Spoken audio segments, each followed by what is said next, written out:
Okay, so the talk today is going to be held by no, it's just it's going to be held by Daniel Buner Formo. So as we already know, but maybe also MCT, but maybe you don't know everything about it. So yeah, Daniel is a musician and composer from Trondheim. He's educated at the Music Conservatory at NTNU in Trondheim and Royal College of Music in Stockholm, studying piano and Hammond organ at the jazz department, with additional studies in composition, counterpoint, music technology, and musicology, and finishing with a doctoral degree from the Norwegian Artistic Research Program with the project Orchestra of Speech, which is going to be his main topic for today. Orchestra of now I can open my notes for some reason. Let's see. Yeah, Orchestra Speech is an electroacoustic performance concept from the Artistic Research Project, The Music of Language and Language of Music, which explores the relationship between music and speech. Also, Formo has established himself as a stylistically innovative Hammond organ player, improviser, and sound artist, and works as a musician, composer, and researcher within a broad range of music, from improvised and written contemporary music to jazz and popular genres, as well as electroacoustic music and electronic art.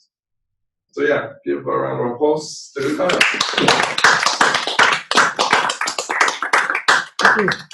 Thank you. You hear me with this mic, right? All right, so I'm here today to talk a bit about actually my doctoral thesis, which Jørgen said something about.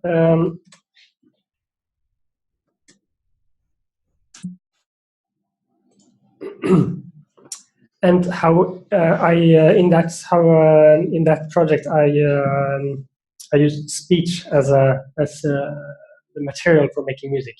That was kind of the project in a nutshell. So the project itself was called The Music of Language and Language of Music, and during that project I came up with a name for kind of the performance concept that I developed, which I called Orchestra of Speech. I didn't have any idea about that before I started, but that became kind of the name of the performance concept I developed. So the idea behind this whole project rests on the kind of the idea that is a close relationship between speech and music. And for instance, how babies learn to speak melodically actually before they learn a single word, right? That you can see from the first weeks after birth, that you kind of interact by melodically, and not just simple gestures like woo, but kind of complete forms, like giving meaning musically. So that's kind of was my the kind of background for this project. And I wanted to look into this kind of the underlying musical foundation of language, and see if it was possible to look at this as music, or how it kind of relates to music. And so that was my idea. And this is what in linguistics is called prosody, which is kind of it means towards song in Greek. So the part of language or part of speech that is have to do with song, or not the words and the ideas, but the melodies and such. Of course, using speech and music is nothing new. It has always kind of been tied together, even since antiquity, and especially in Baroque music, using kind of the rhetorical principles of antiquity, but also especially with the advent of electroacoustic music, it has been kind of a main ingredients in very much music. So it's not a new theme at all. But with my background as an improviser, I thought it would be interesting to look at the kind of the interactive aspects that you actually kind of cooperate, you negotiate, you kind of it's something that's very similar to improvised music. You have to communicate through sound about what is going to happen. So that's a similarity that is very intriguing, I think. So that's my maybe a kind of a new look at this subject. So it's not a sonification project as per se, but it has some similarities. For instance, I'm looking at the signal, and I am trying to use the signal to make some sound that express some patterns or some information that I want to kind of focus on or show. But this signal is, of course, also sound. So so it's maybe more of a case of transposing or translating maybe this kind of sound into another kind of sound that express something of that what I want to focus on. And when we talk about speech, it's not one thing. I mean, it may be the most complex sound signal there is for human beings, I think, because there's so many layers of information in speech. Of course, you have the actual words. You can break it down to the syllables or the phonemes and the actual articulations. But you also have the ideas. You have my personality, and the whole hermeneutical kind of all the things you can interpret just from me speaking. You hear my accent. I'm Norwegian. I'm a certain age. My physical condition is, and all these things you can read from the audio signal from my voice, right? So there's layer upon layer upon layer with information in speech, and that makes it, of course, it's very nice to work with because it's so rich. But what I was interested in was to look at this connection to improvised music, right? And in that sense, it made most sense to look at speech as not as words, semantic content, but as actions, as gestures, as vocal gestures, utterances, basically. So saying that's an utterance, right? It means something. This is also part of language, but this is the kind of the part that I was interested in, looking at speech as gesture. This is also kind of this is linked to also the speech act theory developed by Austin and Searle. It's kind of a break in the linguistics, looking at the grammar and the syntax and semantics and all this, looking at language as a system. And what Austin and Searle did was to look at meaning instead coming from what you're trying to achieve by speaking, looking at speech as an act, basically. So if you say an apple, okay, of course it means an apple. You know what it is. It's a subject, right? But what does it mean when you say it? Why do you say it, right? An apple or an apple, right? It's different things. So these are the acts that they describe, and they have kind of a framework for that, describing different, they call it illocutionary forces, like declaring, demanding, ordering, warning, promising, inquiring, exclaiming, etc.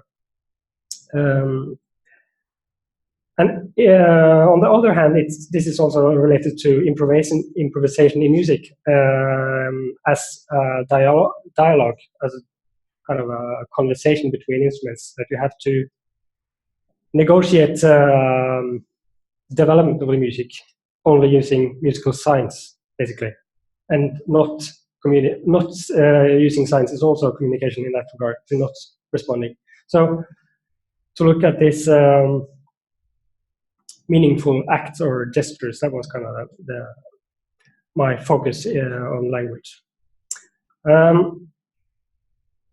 And when you look at it at the other way, spoken conversation is also improvised, right? So it's a very kind of similar situation. You don't know, I don't know, well now I'm also improvising, of course, that I have a plan with what I'm saying, but you don't always have that. So you have to read, you have to interpret every other people, and you have to kind of improvise all the time. But we don't improvise from a blank slate. Just like in music, you start from somewhere. You have a language, right? And the language we have in this kind of the gestural prosodic language we use often is not created from scratch either. They're kind of using templates or genres. So if I speak to a child, I might speak like this, right? Because that's what's expected, or it communicates something. It communicates that I'm friendly, and of course. And if I stand and talk to you now, I have to have some respect, right? So I talk like this.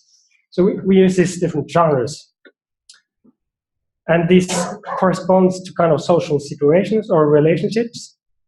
And there's a meaning there that it's not just different from every time. It's kind of conventions, or at least they might be learned, or they might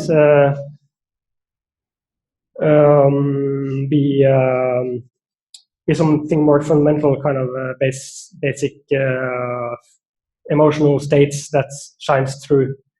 If you can't keep your if you're scared, it affects your body, right? So it will show in the speech. And there's a lot of these expressions that have very interesting musical qualities. Like if I talk, like the meter, or the what do you call it? How similar each the tempo is, or the speech rate or tempo. That's actually communicates something about social distance.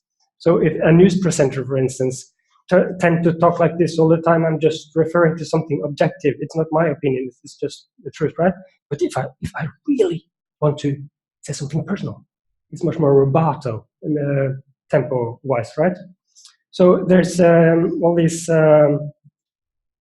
meanings that are actually communicated with musical means, and that I found very interesting to look at. And yes, as I mentioned, high register or very dynamic, exaggerated shapes, it's typically used when you speak to children. But if you talk to grown-ups like that, it also means something else, like you're patronizing. If I talk to you like this, right? So, and all this is done with basically musical features, I would say. So that's interesting. And if you look at it the other way, the improvisational situation in music is also a social situation, right? You're also engaging socially with musicians. So that's why I chose to work with speech genres as a musical material, basically, to look at these musical expressions of these genres. They could be, for instance, small talk, telephone calls, interrogation, quarrels, confessions, and so forth. Yeah, and for this I tried to source many different recordings of social situations where people talk like that. The hardest part was actually finding good recordings of situations. It's a kind of this anthropological problem. If you bring a microphone, you get the genre of interview or acting at best. So you can't measure that authentic situation without ruining it. But I I came close sometimes by, for instance, by using this reality TV series, which sounds ridiculous, but I mean the university in Oslo and in Trondheim, they have the rights to use the whole first season of Big Brother in Norway, which was in 2001. So they have, I don't know how many thousands of hours they have recordings. That was the first ever reality show in Norway. So people weren't kind of prepared how to act. So that after a few months inside that house, they tended to act quite natural, or some parts of the day anyway. So I mean, this is a small, very narrow kind of demographic selection of people, but they cry and laugh and talk. So it's many different expressions. So it was actually a quite good source, but also used a lot of different sources for that. So how to use these sources and turn it into music? Well, coming from being a performer and coming from kind of the improvisation background that I have, I wanted to be able to perform and explore these musical expressions of language in real time, kind of play with them, to feel how to explore them as a musician. And for that, I had to build an instrument system. And the concept with that system was to extract these musical features from speech that I was talking about, and then be able to transform or orchestrate different features into different layers of sound and music, and to do this in real time. So which features would I then look at? In the linguistic field of prosody, they look at basically at the melodic intonation, which is pitch, intensity, which is amplitude or loudness, and speech rates, which is equal to tempo in music, I would say. They also sometimes look at voice quality and articulation. It's a bit harder to measure, but voice quality is basically if you talk like this, if it's pressed, or if it's very soft, or if it's just whisper. You have kind of a continuum between different ways of using the voice. Articulation, that's more like,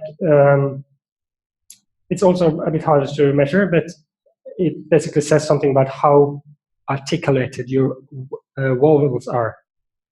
So you can talk like this, for instance, it's not very articulated, or the vowel space is very narrow.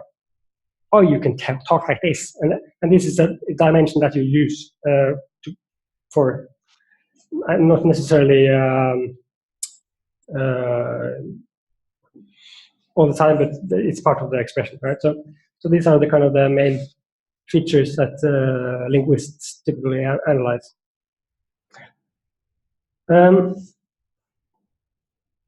And to look at this, I had to I thought actually I would find a lot of ready tools that I could use for this purpose, but I ended up making many myself, including segmentation into syllables, which is not actually that easy.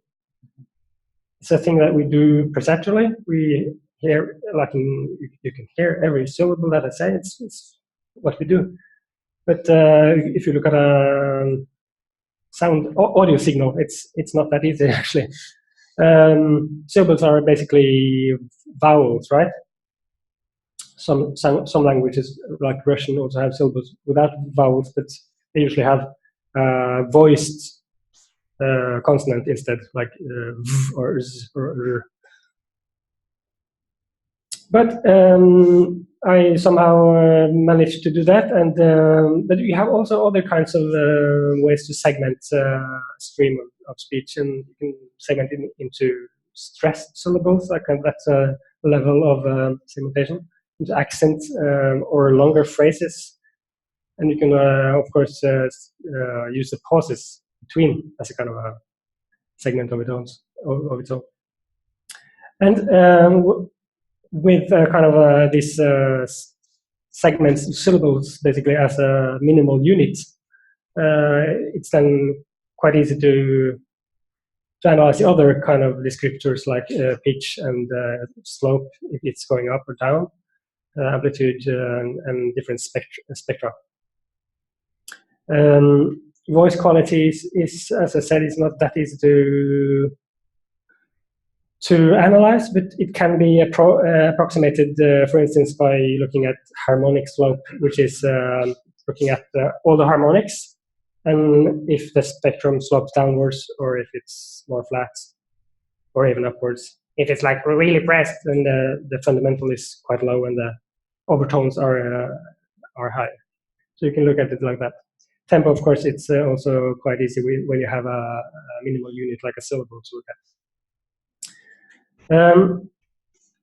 So from this basic analysis, it's then possible to extract these features that I was talking about, the rhythmic features, melodic, harmonic, spectral, or the timbre.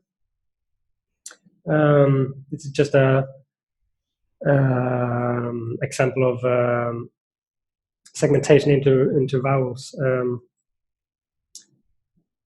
Let me see. Yeah, so for instance, when I say rhythmic, I mean, of course, when you have the syllables, that's only one kind of level of rhythm, kind of the basic rhythm. But you have all kinds of other layers as well.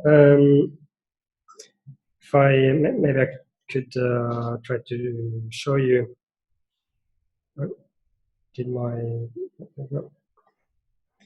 If this works, I can show you how I usually do it.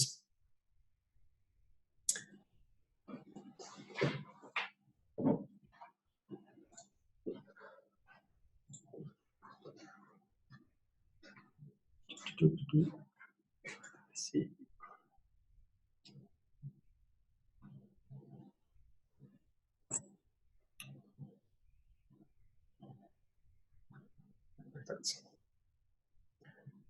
So, for instance, doesn't it work?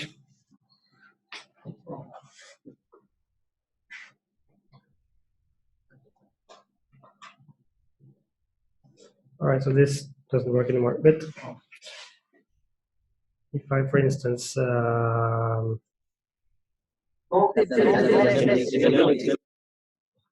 do like this. Sorry about that. Oh yeah, okay. Sorry, I didn't try this before. And it's on my screen as well, so. Oh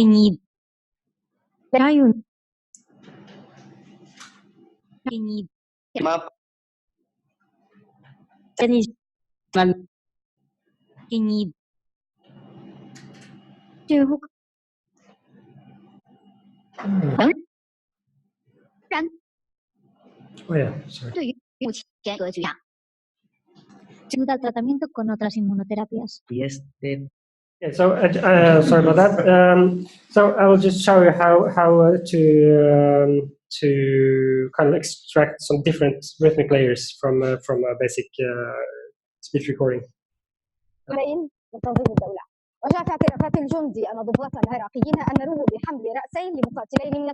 That's a kind of the syllables. Every syllable is marked by this percussive sound.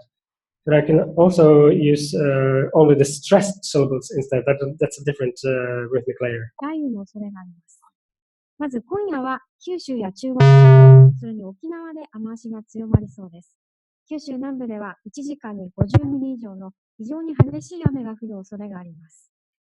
That wasn't the best example, but or else I could use only the high-pitched syllables. That kind of a different layer of meaning, because every time you say some new information, you tend to go up, and so that's a rhythmic actually layer. So that can also be extracted kind of as a separate rhythmic. 沖縄から東海は激しい雷雨の恐れがあります。まず今夜は九州や中国地方、それに沖縄で雨足が強まりそうです。And even though it's not really a part of this kind of this linguistic prosody concept, I also decided to extract these high-pitched or the noisy syllables like ts and t, because they add some rhythm and also say something about articulation, or if it's very articulated. And I found it was nice to have that as a kind of counter rhythm. 雷雨の恐れがあります。まず今夜は九州や中国地方、それに沖縄で雨足が強まりそうです。If I add all these layers together, it kind of becomes a multi-layered rhythmic pattern that's extracted from this one monophonic source. 低気圧と前線が近づいてきています。すでに九州は南寄りの風が重要なパートナーだと書き込みました。今回の会談は両国にとって中国の海洋進出や北朝鮮の核ミサイル問題。So that's one way of using kind of looking at rhythm, but using different aspects of that rhythm. In addition to this, you can also actually look at the speech rate as a kind of this. It's a feature that's there, but it's not stated actually. Like when you talk, you tend to stick to a meter, and it goes kind of underneath, even if I don't talk. And if you talk to somebody, they tend to start speaking on the next tempo meter, right? So that's the kind of, we have this underlying beat that's going on in your head. So to kind of express that, I also have the possibility to kind of just have a metronome going in the background. مقارنة ب21% في عام 2015 ويعزى ضعف النمو الاقتصادي إلى تراجع قطاع الزراعة وانخفاض إنتاج الفوسفات. وتتوقع الحكومة أن ينمو الاقتصاد في العام الجاري بنحو 2.5%. And this can be, this can be smoothed out or changed immediately. Now it's kind of an average of, some length. So to express the kind of average tempo you're kind of into. So that's that's some examples of using kind of different rhythmic layers. And of course, to further to go and make some kind of interesting music with this, it also became necessary to not only just, this is very kind of didactic, pedagogical, fit for small examples, but not really for making music of any length. So, so part for turning this into music, but also in order to focus on kind of particular aspects of all this information. I have in this instrument system that I have made all these kind of transformation tools that allows me to look at one particular or aspect, or with rhythm, for instance, like the tempo, or look at one aspect of spectral shape or timbre, smoothing out irregularities to dive into this very dense information that speech is, and kind of pinpoint one thing that I want to grab hold of, almost like a microscope, kind of zoom in, and this is the one thing I want to look at now. And in order to show it, it can be done by kind of smoothing out the background and so forth, and also by extending the things that are there, maybe. kind of orchestrate it out to a kind of a bigger space in order to kind of fold out this source that we kind of listened to as one thing, and then spread it out as to look at, to have different aspects shown at one time. So, for instance, one example of this kind of transformation. This is just a example I made from a short sentence, and the analysis that you see here it's from the vowel formants. Formants are the frequencies of the kind of the filter of a particular spectrum. So in the mouth, you generally have two filters.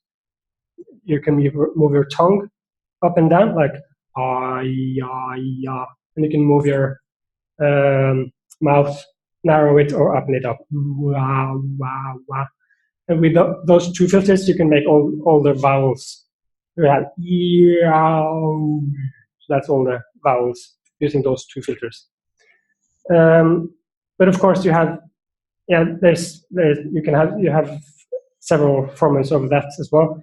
But basically, just listening to the two lowest formants in the speech spectrum, you can actually understand what is said, and that's actually the principle behind the first kind of telephone compression algorithms that we used far back with the military in the United States and such.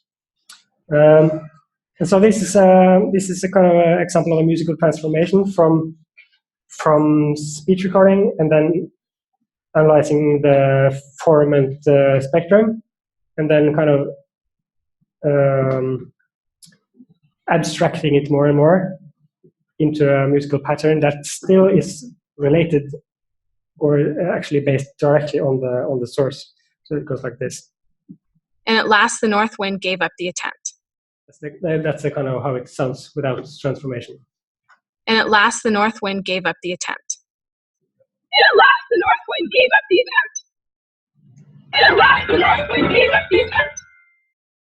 And at last the north wind gave up the attempt.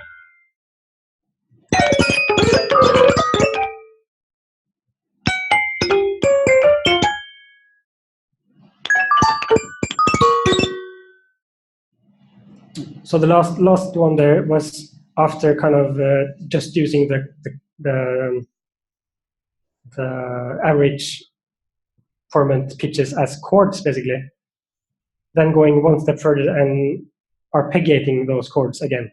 So kind of taking it from this fluid speech like continuous flow, and then kind of quantizing it into fixed pitches, and then abstracting it again after that.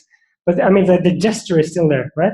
The kind of the form, the phrase. So this is an example of how I work with this data. And so some initial studies I did was how can I use these different kind of layers of information to make music, and how should it sound?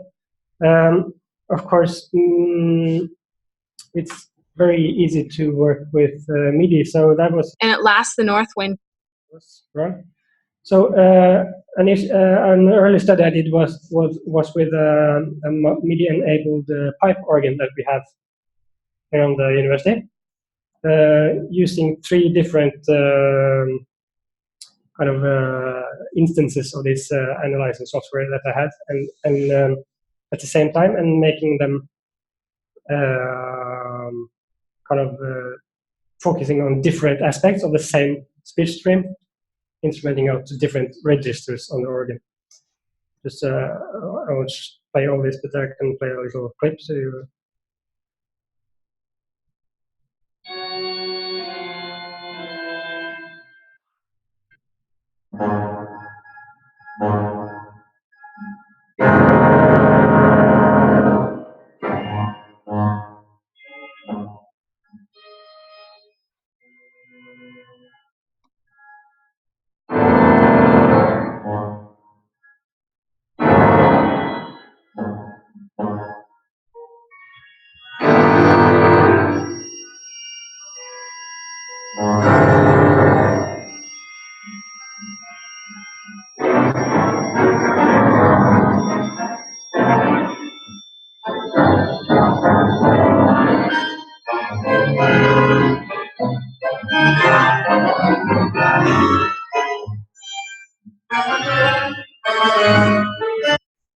So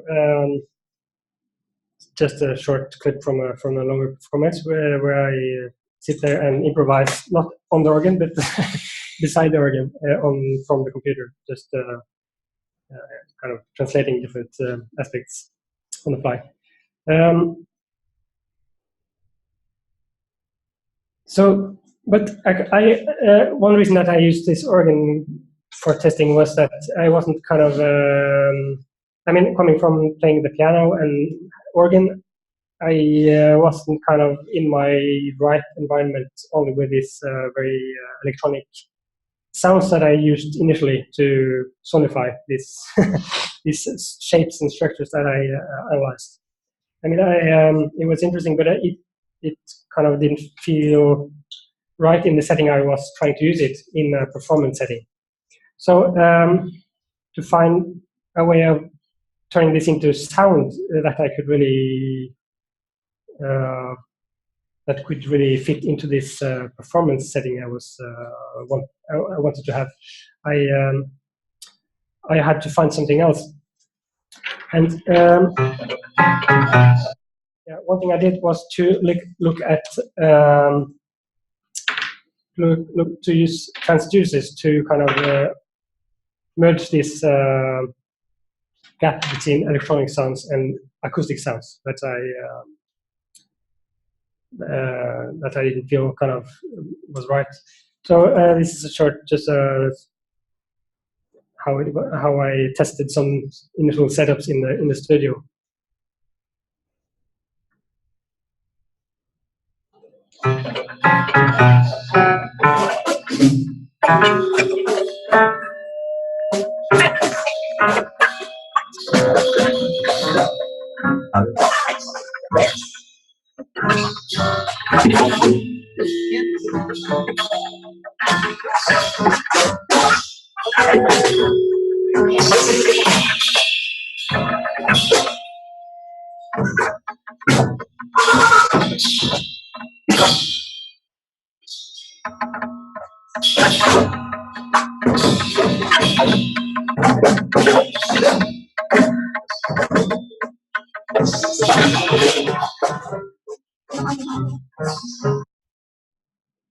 So turning this kind of the back into the realm of the musical instruments was something that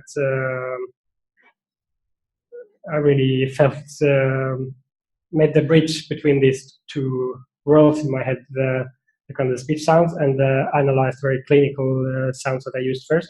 But then I wanted to kind of bridge this gap between the performance world where I was coming from, acoustic instruments and all. So, and it also made the kind of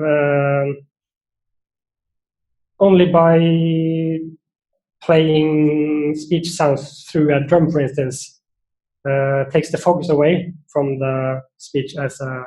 I mean, if you hear a speech sound in a speaker, it feels like, okay, it's a radio or it's broadcast or something.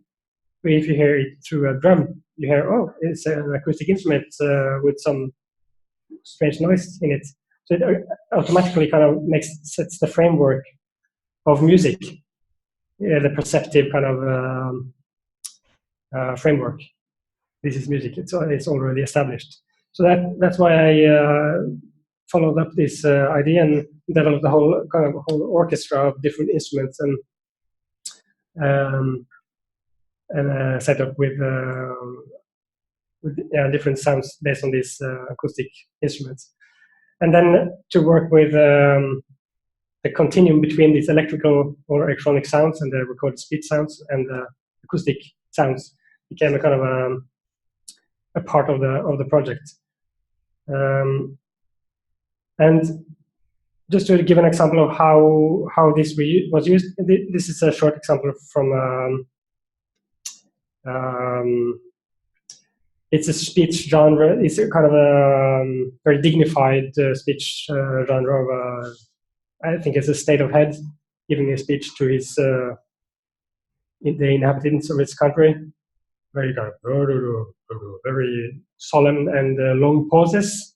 So I wanted to use this kind of as this almost like ritual character of this speech genre. So I used the cymbal sound or gong actually, to kind of create this, or to build upon this this expression that was already there.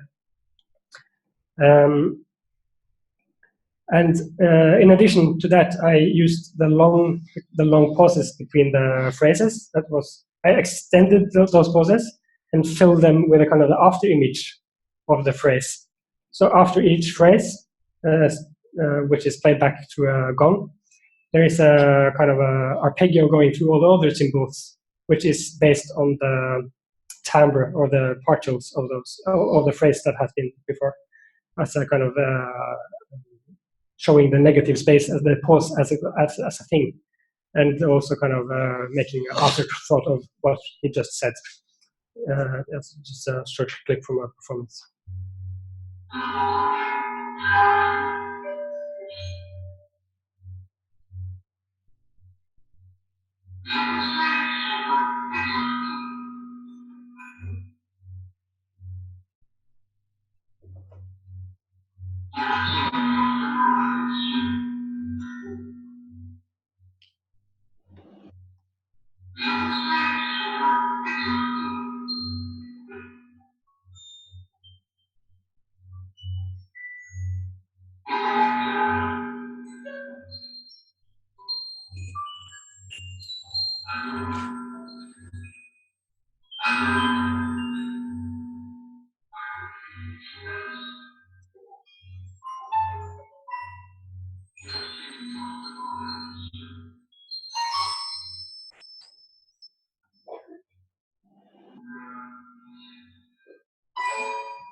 Yeah. Should we have a break now and then continue? Yeah, we can have a break now. Okay.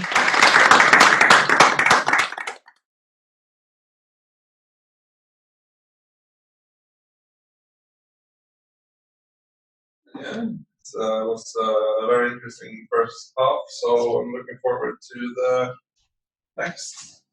Yeah. Yeah. Yeah.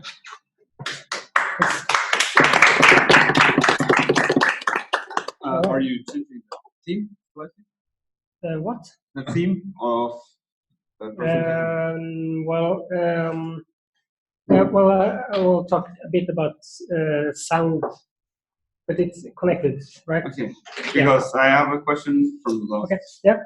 So maybe you can take it. Yeah, go ahead. Okay, because your first example was a Japanese newsreader, I think. Yeah. And the next one was an American reading of the fairy tale. But what difference does the listener's knowledge of the language have for the experience of the orchestra and the speech? And what kind of languages are best suited for sonification and why? Yeah, about the languages. Yeah, that's. I guess if you know the language, it's harder to look away from the semantic content. So it's much harder to not listen to what's said. But if you listen to a foreign language that you don't know, it's much easier to hear it as just sound. So in that way, it's not. Well, it depends on what you were trying to achieve, but that's my question. What are you trying to achieve? So I mean, these were just examples, but I mean, of course, it's much. When you hear the same phrase again and again, and you get this saturation effect that you don't listen to the content anymore because you just listen to the form. But if you hear something for the first time, it's really in my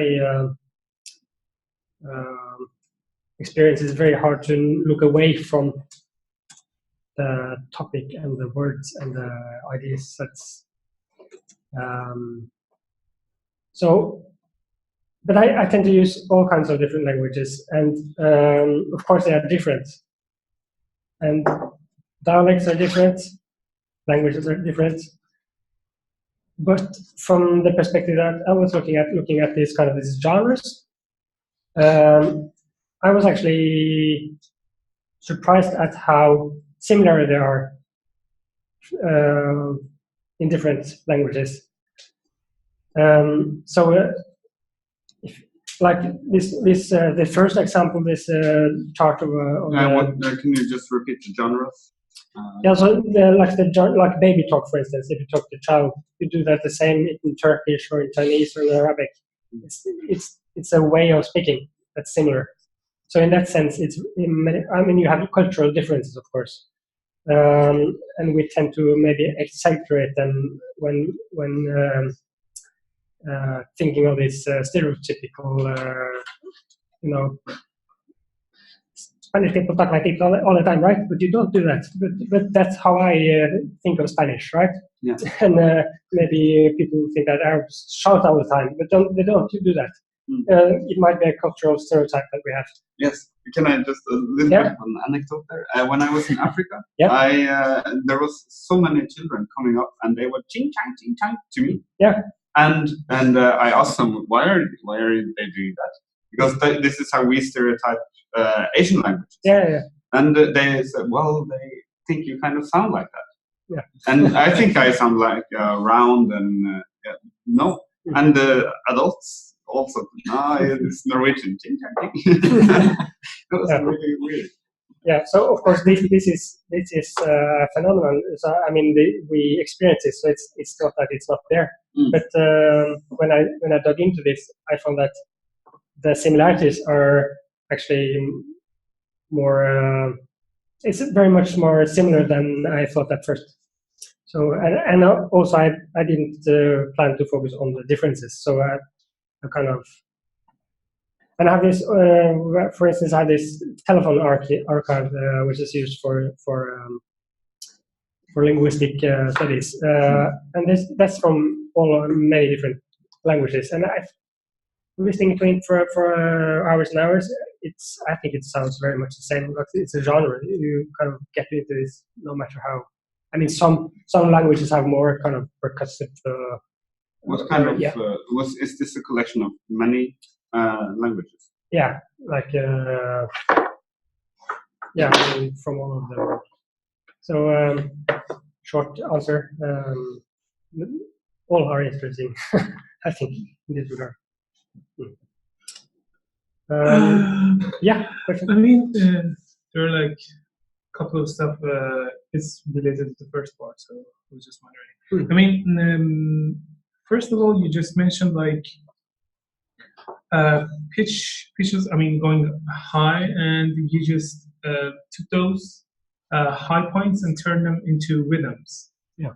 And I'm just wondering, are you trying to actually prove a point in here? Like, is this actually sort of positivistic approach to this? Are you trying to prove something here? And despite that, I was just wondering if you are doing that. There is this thing. I mean, you just talked about improvisation, connection, language, and you mentioned that improvisation could be like a social thing, like interaction. Despite that, I was just wondering. I mean, it derives from speech in a way. So, like speaking melodies, we could actually kind of fit them together in a way.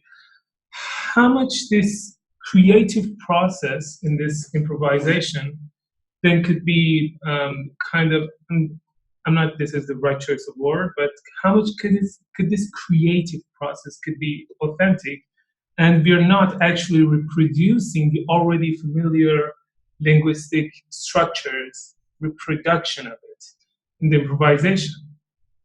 And I get it, you're just making abstract and doing it in an abstract way, but I mean, in abstract, you're just reducing things into elements here, but we're just talking about the linguistic structure. And we're just talking, so how can you clarify the distance, the borders here?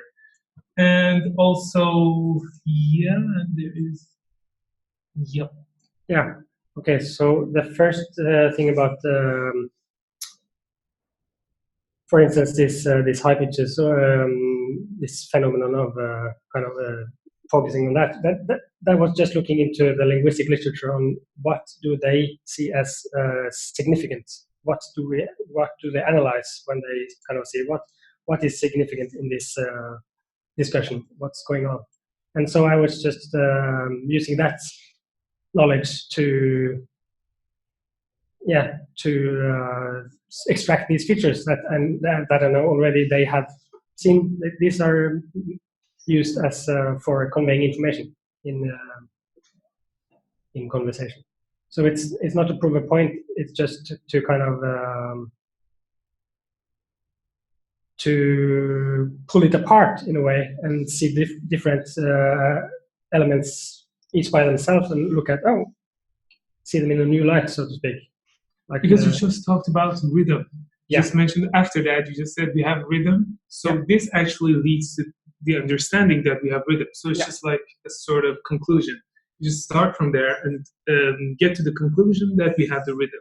Yeah. It's sort of proving something. That's what I'm just. Oh yeah, so I mean, when you say rhythm, it was just to say, to show that there are different rhythmical properties. Even though if you have a rhythm like this, it contains several additional rhythmic features. So it's just a way of showing that it's not just it's not one thing. It is many different things actually. I'm not sure if I understood your question, but what was the second thing? It's kind of long. Yeah, you asked too many questions and I forgot. Because I could ask you. I mean going from the these abstracted features to music. So some of them, my thought of doing that was to kind of start from each end, like seeing this as a continuum between this very concrete gestural flowing stream of speech sounds on one side, and then looking at, for instance, a piano. Like it's a very it's kind of an expression of a very formalized way of making musical sounds. I mean, the quantized pitches in the temperate scale, and you make an attack. You can't kind of undo that attack, or it's just on and off. It's very kind of grid based, and see this as kind of in a way seeing it as a continuum between those, and trying to approach both from both sides. So trying to approach this musical abstract soundscape from speech, trying to kind of pull it towards it, and then trying to improvise musically to match that, to kind of find a middle ground where you can both experience it as music and speech at the same time. That was some of my idea, kind of seeing the two aspects. But I'll get to how I played with this afterwards. So maybe it will make more sense then. So just as I was talking about this, using this kind of this electroacoustic setup for making sound,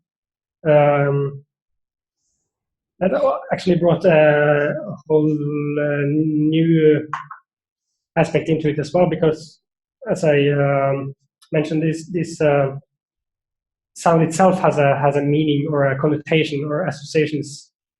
So if you have a speaker sound or a voice in the speaker, that's a kind of you instantly know how to listen to it. It means something else than if I'm standing in acoustically speaking, or if it's a musical instrument that makes sound. So it's different kind of sound frames or references, or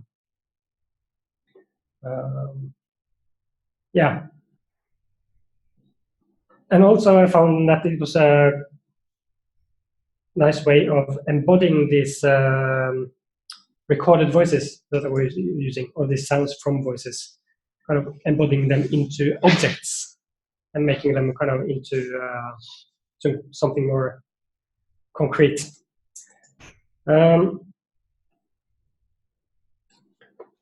So that's a bit more of the same, actually.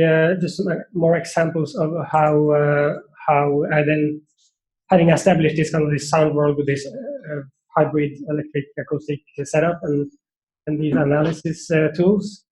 So as some examples of how I then approach this mapping of those features into musical sounds. As I mentioned, the main approach was to match kind of the musical character of a speech genre, look at what's typical, what's characteristic of this genre, and then kind of use that as a starting point. For instance, as an example, I can just show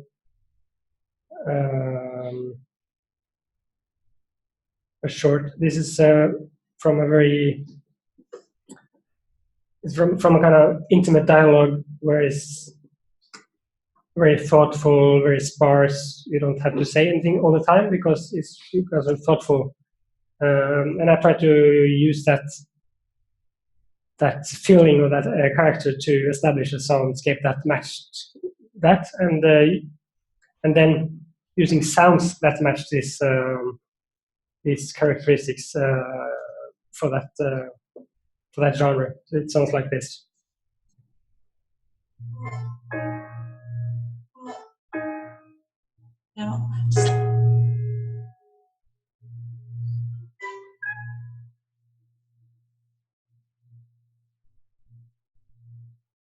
Processing of the genre. Isn't that book part of what goes on around?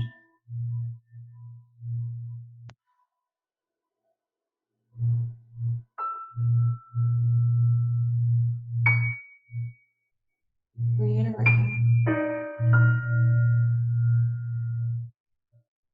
So the piano here is actually playing only the pauses between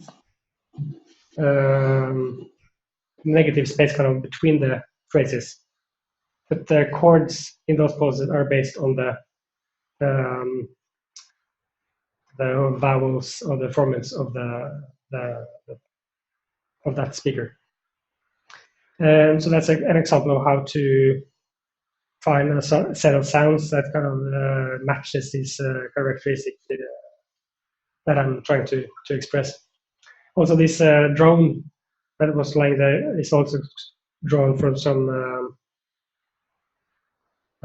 average pitch that's just transposed, I guess, for just here.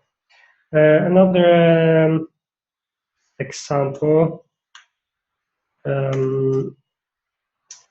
totally different, is to transform these speech sounds totally and to something really noisy, abstract, but having kind of the phrasing, the structural shape of the phrase itself, it's still there. So it's still possible to listen to it as something communicative, like an utterance.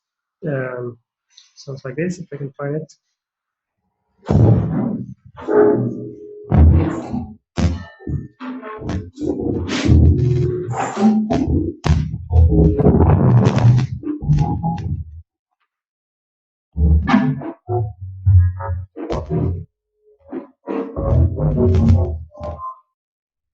Is transformed radically, but I mean the kind of articulation, it's still kind of the movement that I was talking about, the gestural quality of the phrasing is still there.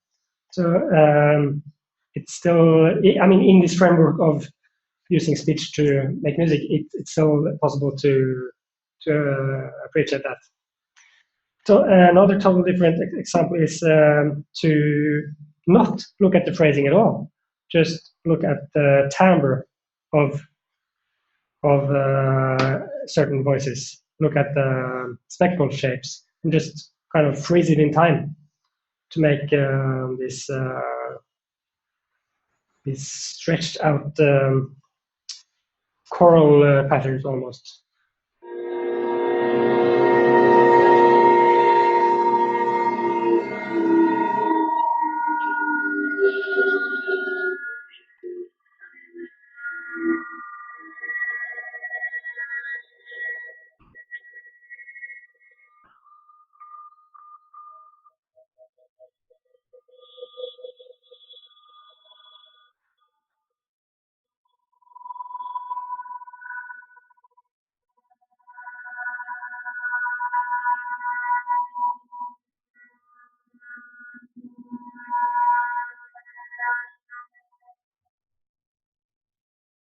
I mean, this doesn't sound like somebody speaking anymore, but it's basically the one vowel that is stretched out, so you get the sound of somebody talking at that particular moment in time, which is also part of the expression of speaking. Another maybe more creative way of using rhythms to kind of play with it more creatively, but still use the character of those rhythms. Is this example from I think it is this. I hope so. Using this very kind of rhythmical way of speaking. It's actually a news broadcast in French, so there's a very syllabic time like this, and then just trying to use that feed character to build on musically like this.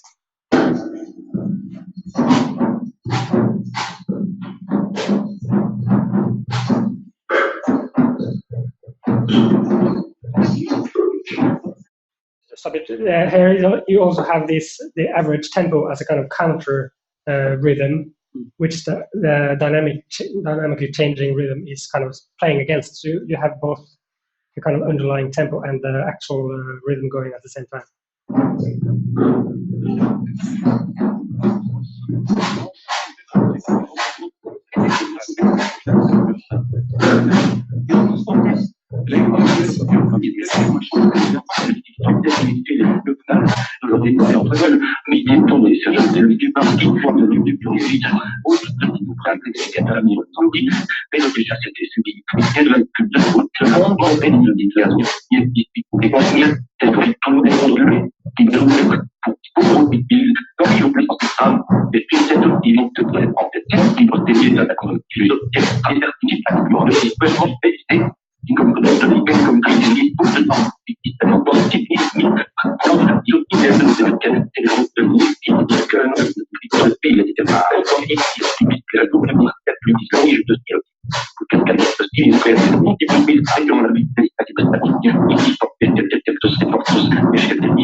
To overdo it a little bit, just an example of how to kind of take it further as well. I mean, it's still this is kind of more and more removed from the source, right? But it's still totally based on that the character, the kind of rhythmical drive that's in the material from before. So that's an example of how to kind of play with it more creatively. I would say, yeah.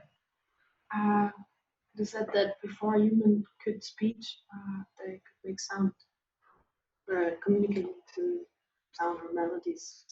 Was that inspiring, or what did inspire you to share this? Yeah. I mean, I think that's very interesting. It's kind of the evolution of music and language, which is kind of, I think it somehow have to be connected in a way or another. And that's it. So kind of so intertwined.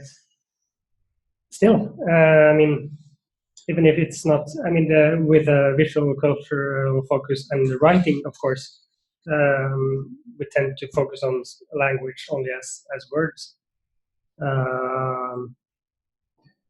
But when you talk to people or converse and interact, then it's so much more. So that's certainly an inspiration, yeah. And did you also look on other disciplines? Like this was not like language philosophy, like Austin Searle, like linguistics. Yeah. And what else? Or was it like thing to work? For instance, there's a philosopher or actually a literary critic called Mikhail Bakhtin, who's also written about the reference about him. Mm-hmm. He has also written a lot about this the speech genres, and the genre itself kind of as a very important part of utterances and the meaning behind in language actually. That the genres and the way you speak is giving the context to interpret the meaning of any utterance. So it's you have to have that context, and the genre you use is part of that context. It's kind of, it gives a clue about what it is actually about. So that's very, very important. And this is also, kind of related to Wittgenstein and his ideas about language games. How meaning is nothing, you can't kind of deduce meaning philosophically, just this is the essential meaning of something. It is a game, it is created in actual use. The meaning is created in the situations we use. So that's also a reference to. The meaning in sound and music is very hard to pinpoint the meaning in music, right? It's a kind of a popular myth that music, instrumental music doesn't have meaning. It's just emotions or something. But in my view and experience as a performer, it can have very specific meaning, very nuanced. And if I play it's very different. It's a small difference, but it means something. And that is used all the time when you improvise, for instance. You use this information. And I think that's very similar to how you interpret meaning in ways of speaking. If I say there's a lot of different things, and you can't really write down what it means, but you create some sort of shared experience of what it means. Mm-hmm. I guess that makes it also difficult to do those kind of researches, we learned during the winter school, when you have certain songs and then you map them with some emotions, very general emotions. Because but yes. Yes. Now, you can of course say that it sounds happy, or you can have these general emotions, but when you try to express something with an utterance, you don't say happy.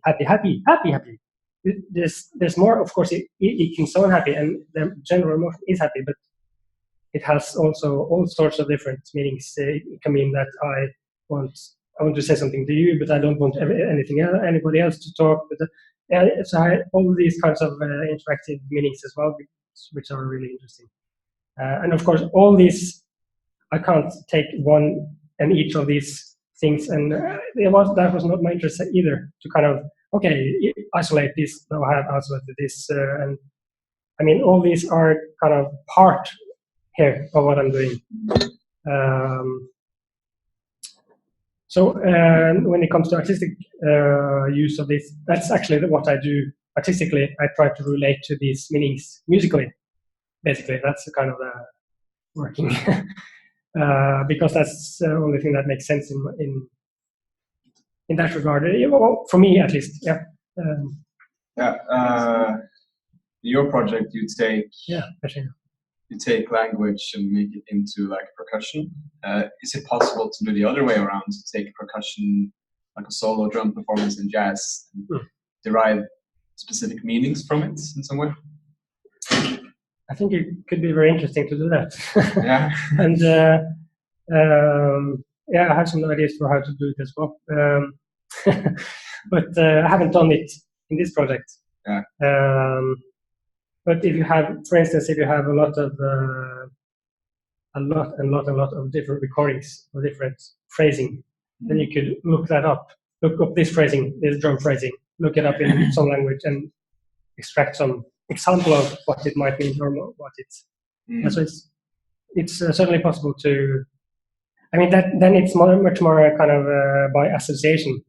Yeah. And you don't get any exact answers on that unless you work very rigidly with a very kind of fixed set of basic shapes, for instance.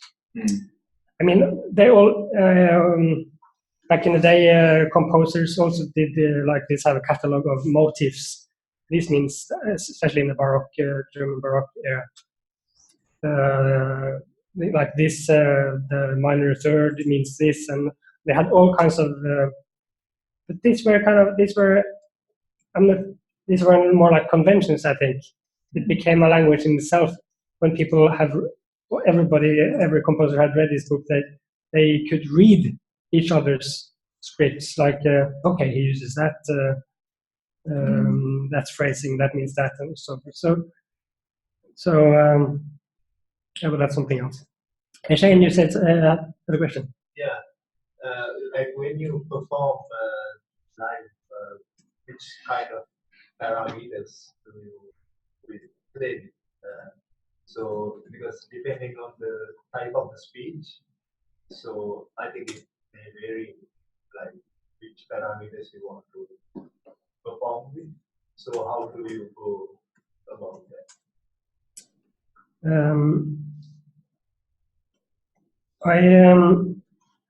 I think when it comes to actually performing with it, I tend to try to fit it into how I usually work with music, right? Try to compose larger stretches of these different characters that I kind of have found in the different speech genres. So, for instance, this example you heard now, working with rhythm, because that's a very kind of characteristic feature, this kind of this rhythm. And so then I would focus on that. In another genre, I would focus on another maybe melodic feature and kind of build upon that. And yet another thing is to work with interaction. I'll come to that as well, to kind of work with dynamic tension that's created when you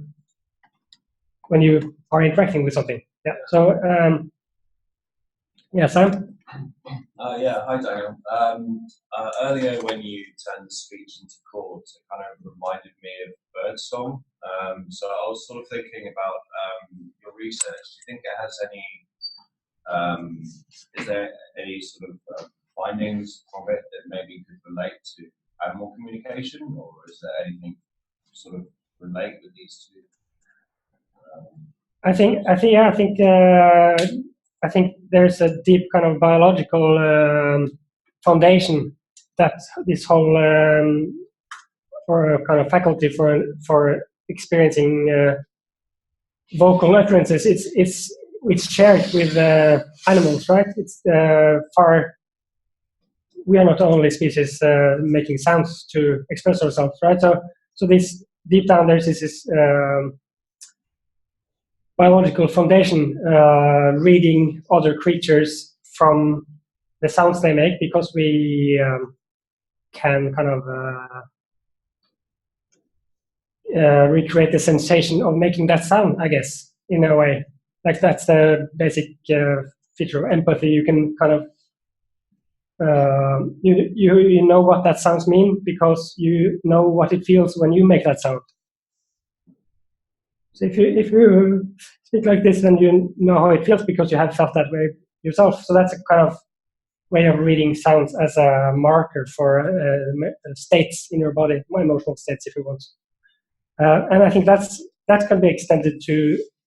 I mean, that's a kind of anthropomorphic way of seeing at other animals, but we do that anyway. So But I mean, we share a number of things like we breathe. So utterances tend to be a length of a breath. So any sound that is within a span of a breath length, it's experienced in a way like a communicative gesture. That's the way we are wired, so to speak. So that in that case, you listen to a bird sing or a dog bark or something. It's there's something recognizable there. Okay. Did you find that your work had any like breaking down of human speech? Did you find that it had any, like your work had any similarities with animal speech, or is there any kind of relation with your work in particular? Yeah, no, just I was just that I at some point began to think that okay, maybe it's not that specific to language or speech at all. Maybe it's a more fundamental kind of building blocks. Yeah, building blocks. That's not, maybe. So maybe I could have used animal sounds in this project, and it would have been the same, right? Or I could have done that because I'm essentially working with communicative sound utterances by living creatures. So that's why, in that way, I kind of came to a conclusion that maybe it's more general than I thought at first. Yeah. What's happening? Yes. Maybe you have already answered this, but I was just wondering. First, do you use these exciters live also? Did you have them? Yeah. You had them on the drums in the last example. Yeah. And when you were looking for something rhythmical, so you chose this TV host. Yes. And if we were to choose then something more melodic instead of phrases, would you also like if you listen to somebody else, would you also think about, okay, this should be a violin or this should be a guitar? Which instrument should you put it on? Yes, that's part of the kind of the creative on-the-fly orchestration that I do. So finding a musical orchestration or instrumentation that kind of matches the quality that I'm trying to show or extract or whatever.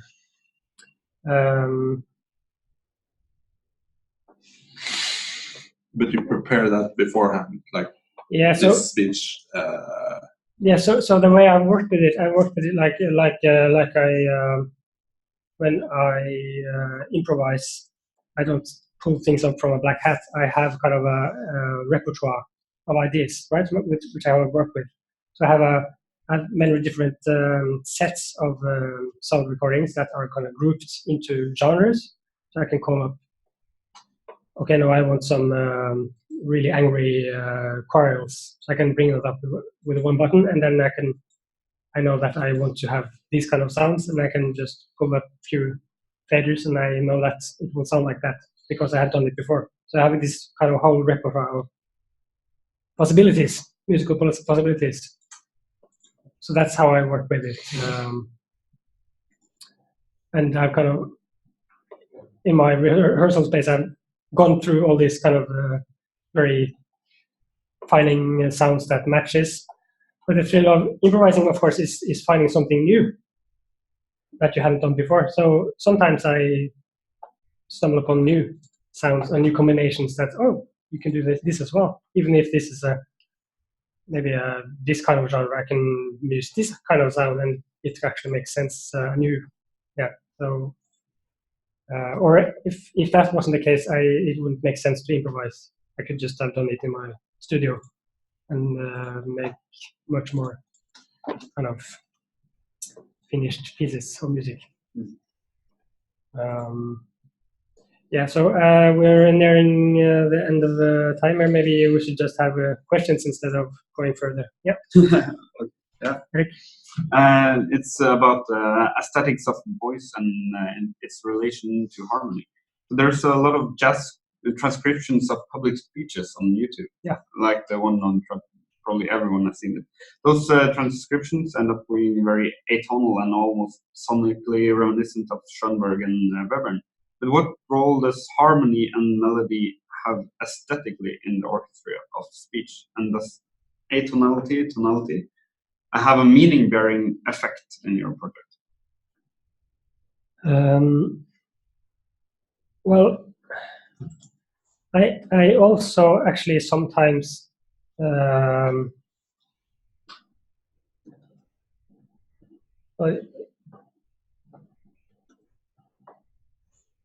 mean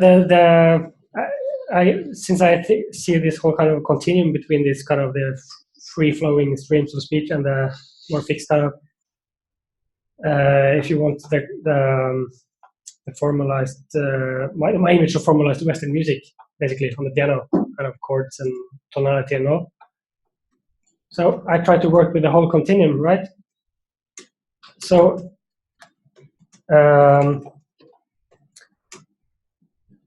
melodic harmonic, it's kind of very far in the corner of this formalized, stylized Western musical concept, which I sometimes go there actually, but it's just then it belongs to tradition in a total different way than it does when I'm just kind of playing with these sound structures. So that's also the one of the reasons that I chose to work with this hybrid electroacoustic setup, because using only these electronic sounds, it sounded very much like early electroacoustic music. Can you repeat that? The sounds, using the sounds actually have a kind of a connotation to styles or to genres of music. Mm-hmm. And bringing in tonality is a very strong marker of kind of one side of the spectrum of musical genres, in my view. So it's very strong influence on the perceived result. Maybe you also thought that about kind of these atonal structures, that it reminded you of Schoenberg. I haven't thought about that, but it's kind of hard to escape those associations anyway. But it's not the kind of like I have. It's not like I have tried to relate to those genres. It's more like I try to not relate to them, or to. So if I understand you correct, using those instruments that you have made removes you further away from the traditional Western perception of music towards. I guess if there's some genre there that I bring with me, which you can say is related to atonal classical music, it might be the kind of the free improv genre of working with gestural phrases rather than harmonic systems. So that maybe I try to relate this to my own playing in a kind of free tonal setting as a piano player. That might be the connection there. But in relation to that, I want to show you a few more things before we run out of time. And this is how I have kind of tried to use this system not only as a kind of a remixing tool, or which is kind of not very interactive, but to actually interact with it musically as well. So one thing I did was to find ways of rearranging these recordings so that it would be harder to relate it to one specific situation. Like if there's one specific situation you hear, you also hear the story. There's these actors and the story, and the whole kind of becomes a story. But using more generalized variations of sequences of these speech fragments with these techniques like Markov chains, for instance, putting each syllable together in a different order, but still maintaining the overall kind of phrasing pattern. Then it become possible to kind of to play more with the recordings and not having them kind of as a static snapshot of a specific time and a specific story. And what I also realized when I did that was that if I could do that, then I could also query my system with musical input, analyzing musical input, and then having it respond with some kind of probable response to that input. So for instance, I don't know if I can show this, maybe I can have it.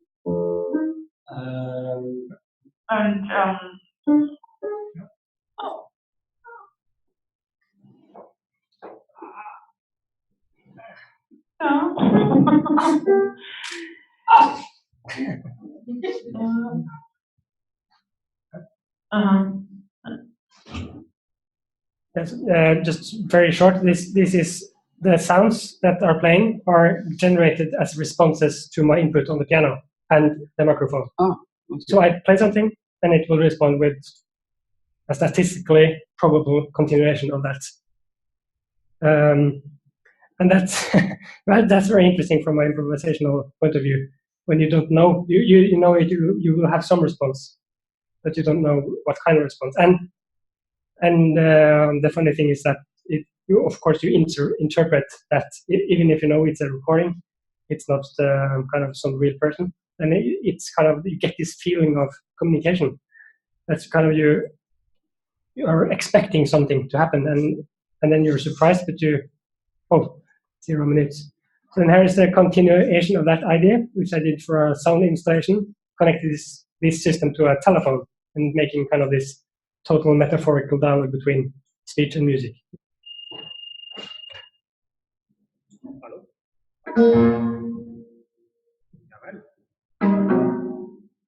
See that?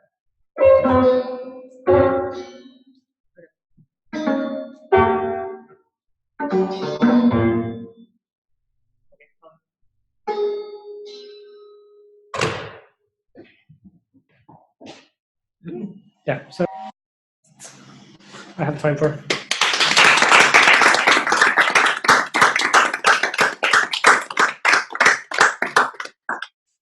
Yes, I can go over the time, but if you have any questions. Well, do we have time for more questions? Are you done? One. Yeah. One question, yeah. In the process, I was wondering, did you also analyze a long speech, maybe in terms of in the emotional setting, like a couple quarreling? It's totally not like when we are talking, like the speech, it's quite different. And, and also in terms of when someone is crying and expressing something. Yes, so I use those kinds of situations as well. Both the quarrels, which are really tense, and I try to use the kind of the tenseness of that situation and try to use that as musical material. And also these other kinds like laughter, like this totally different things that are part of a speech, but it's not really speech either. So I have some more examples, but I didn't have time to play those. Okay. Karolina, do you have a question? No. Sorry. You can have one. So if you have to go, you can go. But just one question about since you have made this, you programmed this instrument. Yeah. Have you done a lot of changes to it after your thesis? For you were thinking of something you wanted to do in a performance, and then you added stuff. Yeah. So. No, actually, no. That's the problem with developing instruments. You always find new things. It wouldn't have been have this kind of function. But at some point, to actually get anywhere making music, you have to draw a line. So I did that maybe a year before I finished. Kind of I have to create music with this and learn how to play it, and stop developing it because it took 2 weeks to stop thinking about new features. Like I was constantly playing it every day, and no. Oh, maybe a new button. Maybe this effect. So after 2 weeks, I could finally start to just dealing with music. So actually, after that, I haven't done that, but I have kind of several ideas for the next project, of course, built on this, but not.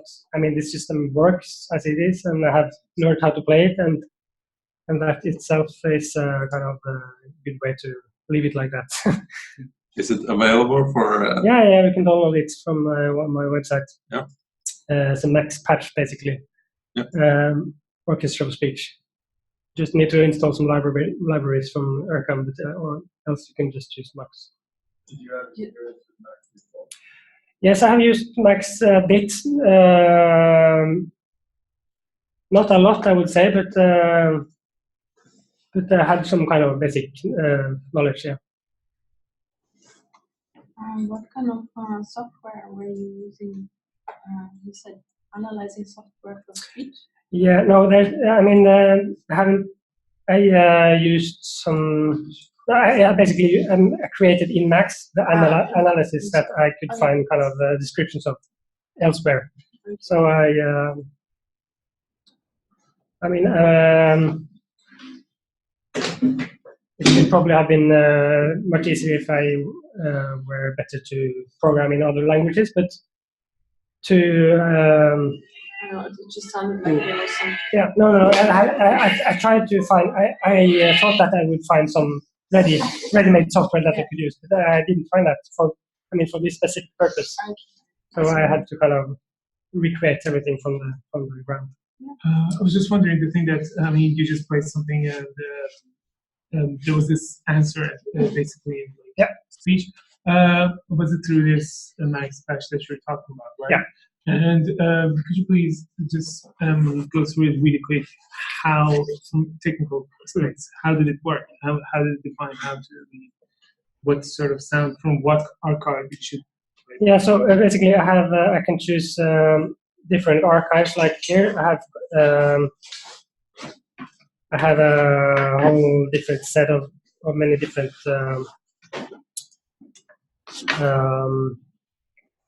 archives of sounds, which I can actually choose manually. And then if I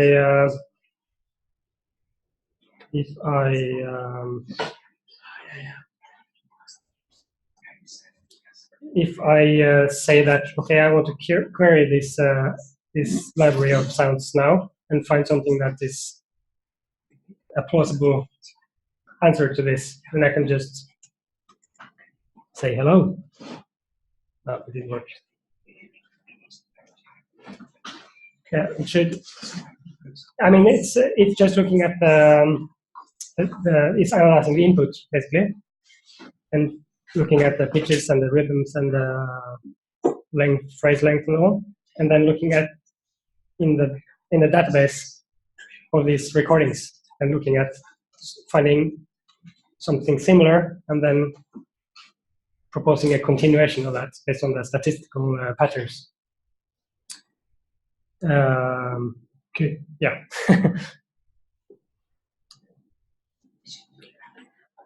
All right, should we wrap up? Any more questions? You can talk to me later as well.